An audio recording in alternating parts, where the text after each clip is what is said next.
షర్మిల గారు మాట్లాడేటప్పుడు ఒకసారి ఆవిడ ఇప్పుడు ఏ పార్టీలో ఉందో ఒకసారి గమనించాలి.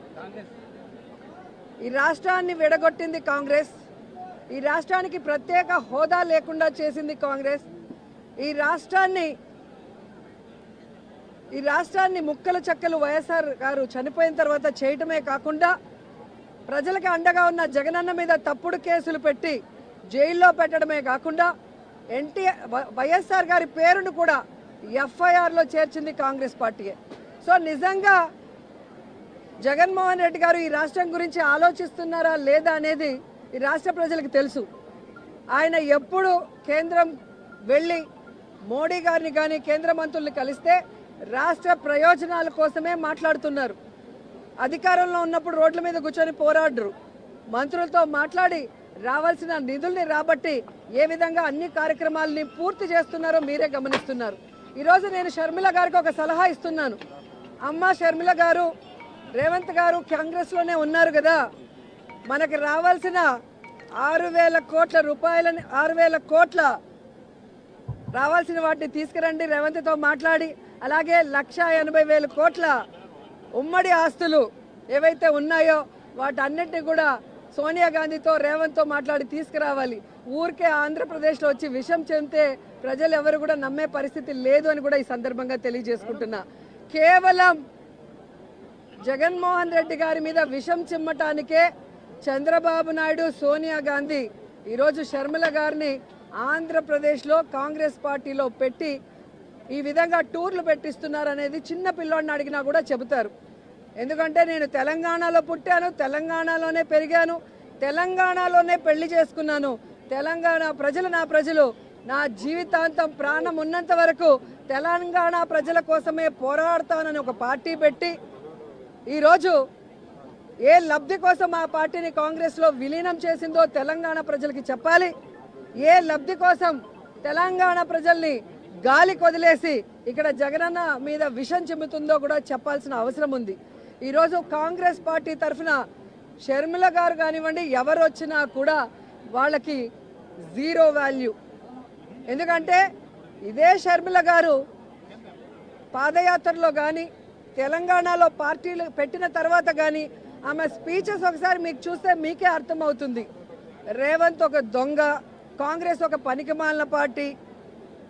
ఈరోజు రాజశేఖర్ రెడ్డి గారు బ్రతుకుంటే కాంగ్రెస్ మొహం మీద ఉమ్మేసి ఉంటాడని మాట్లాడిన వ్యక్తి అదే కాంగ్రెస్లోకి ఈరోజు తన పార్టీని విలీనం చేసి తాను జాయిన్ అయి ఏ విధంగా కాంగ్రెస్ కండువా కప్పుకొని చంద్రబాబు నాయుడు స్క్రిప్ట్ ఎందుకు చదువుతుందో ఆవిడ చెప్పాల్సిన అవసరం ఉంది. ఆవిడ ప్రశ్నలకి జగన్ గారు సమాధానం చెప్పాల్సిన అవసరం లేదు.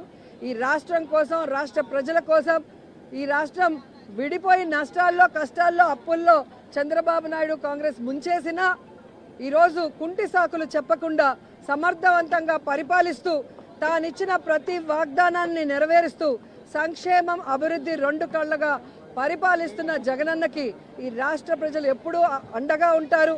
ఆయన మీద విషం చిమ్మడానికి వచ్చే non local politicians Chandrababu Naidu అయినా, పవన్ కళ్యాణ్ అయినా, లోకేష్ అయినా, షర్మిల అయినా వీళ్ళు 2024 తర్వాత ఈ రాష్ట్రంలో కనబడరు. హైదరాబాద్కి పార్సిల్ చేసేస్తారు ప్రజలని కూడా చెప్తున్నారు.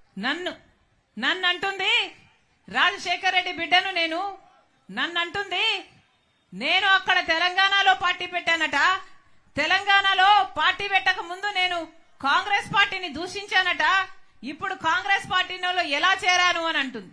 అమ్మా రోజమ్మా, మీకు గుర్తులేదేమో, నేను గుర్తు చేస్తాను. మీరు తెలుగుదేశం పార్టీలో ఐరన్ లెగ్ అన్న పేరుతో మీరు పిలువబడినప్పుడు రాజశేఖర్ రెడ్డి గారి గురించి మీరు ఎంతగా దూషణలు చేశారో ప్రజలు ఇంకా గుర్తే ఉన్నాయి. రాజశేఖర్ రెడ్డి గారు అంత మహామనిషిని పట్టుకొని రాజశేఖర్ రెడ్డి గారి గురించి మాట్లాడిన మాట పిచ్చి పిచ్చి వాగుడు. రాజశేఖర్ రెడ్డి గారి పంచ విప్పి కొడతాను అన్న పిచ్చి పిచ్చి మాటలు మాట్లాడిన ఆవిడ ఈ రోజా నా గురించి మాట్లాడుతుందా? రాజశేఖర్ రెడ్డి బిడ్డను నేను. రాజశేఖర్ రెడ్డి గారు ఈ ప్రపంచంలో నన్ను ప్రేమించినంతగా ఎవరిని ప్రేమించలే. అసలు రాజశేఖర్ రెడ్డి గారిని గౌరవించని చోటన నేను కనీసం ఊపిరి కూడా తీసుకోలేను. ఈ రోజు కాంగ్రెస్ పార్టీలో రాజశేఖర రెడ్డి బిడ్డ చేరింది అంటే ఎందుకు చేరింది? ఎందుకంటే వాళ్లకు రాజశేఖర రెడ్డి గారి మీద అపారమైన గౌరవం ఉంది అని నేను నిర్ధారించుకున్న తర్వాతనే కాంగ్రెస్ పార్టీలో చేరాను. మణిపూర్ ఘటనలో ఈ వైసీపీ క్రైస్తవులై ఉండి వైసీపీ నిలవకపోయినా మణిపూర్ లో క్రైస్తవుల కోసం కాంగ్రెస్ పార్టీ నిలబడింది కాబట్టి నేను కాంగ్రెస్ పార్టీలో చేరాను. మన ఆంధ్ర రాష్ట్రానికి ప్రత్యేక హోదా గురించి వీళ్ళు కొట్లాడతామని చెప్పి మాట తప్పితే కాంగ్రెస్ పార్టీలో రాహుల్ గాంధీ గారు మొట్టమొదటి సంతకమే నేను ప్రత్యేక హోదా ఫైల్ మీద చేస్తాను ప్రధానమంత్రి అయినాక అని ఆయన మాట చెప్తే తర్వాత చేరాను నేను కాంగ్రెస్ పార్టీలో. నా గురించి మాట్లాడుతున్నారా? పైగా తెలంగాణలో పార్టీ పెట్టానట, నేను మూసేసి ఇక్కడికి ఎందుకు వచ్చాను అని అడిగింది. అమ్మా, నేను వైఎస్ఆర్ తెలంగాణ పార్టీ అని పార్టీ పెట్టిన మాట నిజమే, అది మూయలేదు తల్లి. వైఎస్ఆర్ తెలంగాణ పార్టీ కాంగ్రెస్ పార్టీలో విలీనం చేశాం కాబట్టి కాంగ్రెస్ పార్టీ ఎంత కాలం బతికుంటుందో వైఎస్ఆర్ తెలంగాణ పార్టీ కూడా కాంగ్రెస్ పార్టీలో భాగమై బతికే ఉంటుంది. ఈ రోజు ఆంధ్ర రాష్ట్రానికి రాజశేఖర రెడ్డి బిడ్డ వచ్చింది అంటే గొప్ప ఉద్దేశంతో వచ్చింది. ఎందుకంటే నా పుట్టింటికి ఇక్కడ అన్యాయం జరుగుతుంది కాబట్టి ఇక్కడ ప్రత్యేక హోదా తేవాల్సిన బాధ్యత నా మీద కూడా ఉంది కాబట్టి ఈ రోజు ఆంధ్ర రాష్ట్రానికి వచ్చింది. అక్కడ తెలంగాణలో మేము చేసిన పాదయాత్రకు పోరాటానికి అక్కడ ఒక నియంతను దించింది రాజశేఖర రెడ్డి బిడ్డ. ఇక్కడ ఈ నియంతలను దించడానికి రాజశేఖర రెడ్డి బిడ్డ మళ్ళీ ఇక్కడ అడుగు పెట్టింది. పైగా తెలంగాణలో తెలంగాణ ప్రభుత్వం డబ్బులు ఇవ్వాలట, అవి నేను తీసుకురావాలట. ఏమ్మా, నేను తీసుకొస్తే మీరేం చేస్తారు? గాడిదలు కాస్తారా? అధికారం ఏమో మీకుంది, తెలంగాణలో టీఆర్ఎస్ పార్టీలో దోస్తీ ఏమో మీకుంది. ఈ 5 సంవత్సరాలు వాళ్ళని కౌగులించుకున్నారు, వాళ్ళ స్వీట్లు తినిపించుకున్నారు, వాళ్ళకు అన్నాలు పెట్టుకున్నారు, వాళ్ళని కలిశారు, పక్కపక్క నవ్వారు. మరి మనకు రావాల్సిన డబ్బులు అప్పుడు గుర్తు రాలేదా? అప్పుడు ఒక పేపర్ ముక్క వాళ్ళ చేతుల్లో పెట్టి మాకు డబ్బులు రావాలని ఎప్పుడైనా అడిగారా? వాళ్ళు వినకపోతే అక్కడే వాళ్ళ ఇంటి ముందరే కూర్చొని ధర్నాలు ఎప్పుడైనా చేశారా? మీకు చేతనయిందా? మీకు దమ్మున్నిందా? ఆ డబ్బులేమో అప్పుడు రావాల్సినవి మీకు గుర్తులేవు. ఇప్పుడు మేము మిమ్మల్ని నిలదీస్తుంటే మా గురించి మాట్లాడుతున్నారా? మీరా మాకు చెప్పేది? మీతో నీతులు చెప్పించుకునే పరిస్థితిలో లేదు. మీరు ఒక మహిళ, ఒక ఎమ్మెల్యే, ఒక మంత్రి, కనీసం మీ నియోజకవర్గానికి ఏమైనా చేసుకోగలిగారా? ఏం చేసుకోగలిగారు? రాజశేఖర్ రెడ్డి గారు ఆ డిటిపి పెట్టారు. రాజశేఖర్ రెడ్డి గారి టైంలో శాంక్షన్ అయింది. అది కలుషితంగా, నీళ్లు కలుషితం కాకుండా ఉండడానికి రాజశేఖర్ రెడ్డి గారు శాంక్షన్ చేస్తే కనీసం దాన్ని నడపడం చేతనైందా మీకు? దాన్ని మెయింటెనెన్స్ చేసి ప్రజల కోసం మంచి నీళ్లు ఇవ్వడానికైనా చేతనైందా మీకు? ఈరోజు లూమ్స్ లో పాపం వాళ్ళ పవర్ స్లాబ్ మీరు మార్చడంతో 1000 రూపాయలు వచ్చే బిల్లు ఇప్పుడు 5000 వస్తుందట. దాంతో పాపం ప్రజలు బతకాలా, అప్పుల పాలైపోవాలా, ఆత్మహత్యలు చేసుకోవాలా అని ఇక్కడ గగ్గోలు పెడుతుంటే మీ చెవికేమో పడదు. మీరా మాట్లాడేది? పక్కనే ఇంకో రాష్ట్రం ఉంది. ఆ పక్క రాష్ట్రంలో డీజిల్ ధర ఎంత, పెట్రోల్ ధర ఎంత, ఇక్కడ ఎంత? ఏం చేతనైంది మీకు? ఏం చెప్పారు ఆ రోజున? ఇదే వైసీపీ ప్రభుత్వం ఆ రోజు చెప్పలేదా మేము ధరలు తగ్గిస్తాము అని, సబ్సిడీలు ఇస్తాము అని? ఆ రోజు చెప్పలేదా? అంతెందుకు, మందు బాటలు కూడా పక్క రాష్ట్రంలో తక్కువేనట. ఇక్కడ క్వార్టర్ బాటిల్ ఎంత, అక్కడ క్వార్టర్ బాటిల్ ఎంత? అది కూడా చేత కాలేదు కదా మీకు? మీరా మాట్లాడేది? మీరా నీతులు చెప్పేది? సరే, మీరు ఎమ్మెల్యే, మీరు మంత్రి, మీ వల్ల చేత కాలేదు. సరే, కనీసం ఒక మహిళ కదా మీరు, మహిళ ఈ మంత్రి ఉన్నారు కదా మీరు, కనీసం మహిళల విషయాలకైనా మీరు ఏమైనా భద్రత కలిగించగలిగారా? అంగన్వాడీ మహిళలు ఎంత కాలం అయ్యింది సమ్మె చెయ్యబట్టి. వాళ్ళు ఏమడిగారు? పక్క తెలంగాణలో, పక్క కర్ణాటకలో మాకంటే ఎక్కువ జీతాలు వస్తున్నాయి, మాకు 12,000 ఇస్తున్నారు, ఇది సరిపోవటం లేదు, మాకు కూడా పక్క రాష్ట్రంలో జీతాలు పెంచినట్టు మా జీతాలు పెంచండి, మా కుటుంబాలు గడవాలి కదా అని వాళ్ళు అడిగితే జుట్లు పట్టుకొని వాళ్ళని లాగి పోలీస్ స్టేషన్లలో వేస్తారా? ఎన్నిసార్లు అంగన్వాడీ మహిళల మీద ఎన్ని దాడులు చేశారు ఆశా వర్కర్లు. వాళ్ళైనా ఏమడిగారు? వాళ్ళు కూడా అదే అడిగారు కదా. పాపం చిన్న చిన్న గ్రామాలలో ఆరోగ్యం చూసుకునే వాళ్ళు ఆశా వర్కర్. పోనీ వాళ్ళ మీదైనా గౌరవం ఉందా మీకు? మహిళలు కదా అంగన్వాడీ ఆశా వర్కర్లు అంటే. ఆ రోజు చంద్రబాబు గారు గుర్రాలతో తొక్కిచ్చారు.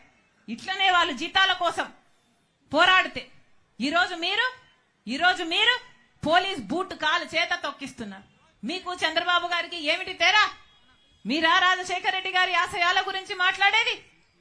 అమ్మా, ఈరోజు పాపం వీళ్ళు చూడండి, పెన్షన్ రాక మన రాష్ట్రంలో ఎంతమంది ఉద్యోగస్తులు మాకు పెన్షన్ ఇవ్వండి, మాకు పాత పద్ధతిలో పెన్షన్ ఇవ్వండి అని సంవత్సరాల తరబడి కొట్లాడుతున్నారే. ఆ రోజు ప్రతిపక్ష నాయకుడిగా జగనన్న గారు మీకు మాట ఇవ్వలేదు పెన్షన్ ఇస్తానని. అంగన్వాడీ వాళ్ళకైనా, ఆశా వర్కర్లకైనా, వీళ్ళకైనా, రెగ్యులరైజ్ కావాల్సిన ఉద్యోగాలకైనా ఎంత మందికి మాటలు ఇచ్చారు. ఒక్క మాట అయినా నిలబెట్టుకున్నారా? మీకు మాట ఇచ్చారా అన్నా? మాట ఇచ్చి కూడా నిలబెట్టుకోలేదే. మీరా రాజశేఖర రెడ్డి గారి ఆశయాలను నిలబెట్టేది? పాపం వీళ్ళకు పాత పద్ధతిలో పెన్షన్ ఇవ్వండి అని వీళ్ళు అడుగుతుంటే అది పట్టించుకోకపోగా ఆఖరికి వీళ్ళ ప్రావిడెంట్ ఫండ్ కూడా మింగేయాలని చూస్తున్నారే. ఇది శ్రమ దోపిడీ కాదా? వీళ్ళ రాజశేఖర రెడ్డి గారి ఆశయాలను నిలబెట్టేది? మళ్ళీ చెప్తున్నా, రోజమ్మ నోరుంది కదా అని పారేసుకోకు.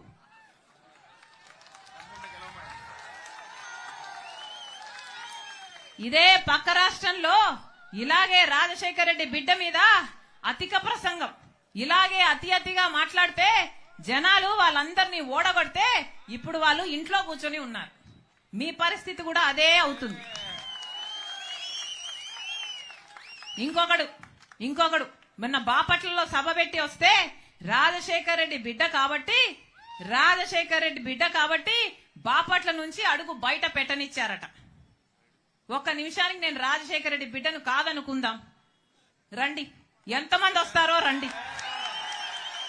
ఏం చేస్తారో చేయండి, మీ దమ్మేంటో చూపించండి. సిగ్గుండాలి కదా రాజశేఖర రెడ్డి గారి పేరు పెట్టుకొని రాజశేఖర రెడ్డి గారి ఆశయాల కోసమని నిలబడ్డామని చెప్పుకుంటూ ఇంత దయనీయంగా, ఇంత దరిద్రంగా, ఆడ మగ తేడా లేదు, ఉచ్చం నీచమని తేడా లేదు, 5 సంవత్సరాలలో అన్ని మాటలు తప్పారు, ఘోరంగా పరిపాలన చేశారు. రాజశేఖర రెడ్డి గారి సంక్షేమ పాలనకు, జగనన్న పాలనకు, నక్కకు నాగలోకానికి ఉన్నంత తేడా ఉంది. ప్రతి మాట తప్పారు. ఇప్పుడు నేనొచ్చి ఇక్కడ మీ తప్పులు ఎత్తి చూపుతున్నానని చెల్లెల్ని అన్న ఇంగితం లేదు. ఇదే పార్టీని 3200 కిలోమీటర్లు పాదయాత్ర చేసి నేను నా భుజాన మోసిన రోజులున్నాయి. సమైకి ఆంధ్ర కోసం తిరిగాను, అలాగే ఓదార్పు యాత్ర చేశాను, అలాగే బాయ్ బాయ్ బాబు అని ఒక క్యాంపెయిన్ నడిపాను. ఎక్కడ అవసరం ఉంటే అక్కడ నాకు ఈ పదవి కావాలి అని ఎప్పుడు నోరు తెరిచి అడగకుండానే వాళ్ళకి ఏ అవసరం ఉంటే అది చేశాను. ఆ పార్టీ మొక్కై ఉన్నప్పుడు నేను నీళ్లు పోసాను, నేను ఎరువు పెట్టాను, నా చేతులతో కాపాడాను. ఇప్పుడు అది చెట్టయింది. చెట్టయ్యాక నా అవసరమే లేదు అంటున్నారు కదా. మీ అహంకారమే చూపిస్తున్నాయి మీ మాటలు. ప్రజలు గమనిస్తున్నా. మళ్ళీ చెప్తున్నా, నేను ప్రజల కోసం వచ్చా. ఆంధ్ర రాష్ట్ర ప్రజల హక్కుల కోసం ఇక్కడ అడుగుపెట్టా. మీకు చేతనైతే ప్రత్యేక హోదా తెండి, మీకు చేతనైతే పోలవరం తెండి, మీకు చేతనైతే రాజధాని తెండి. ఇవేవి చేత కాలేదు గాని ఆడబిడ్డను పట్టుకొని నన్ను, నా కుటుంబాన్ని, నా వాళ్ళను, నా మనుషుల్ని, ఆడపడుచులని చూడకుండా, సొంత చెల్లెళ్ళన్న ఇంగితం కూడా లేకుండా సోషల్ మీడియాలో మమ్మల్ని అవమానిస్తారా? ప్రజలు చూడ్డం లేదా? మీరు చూడ్డం లేదా? మీ ఇంట్లో లేరా అక్క చెల్లెళ్ళు? మీ ఇంట్లో లేరా అమ్మలు?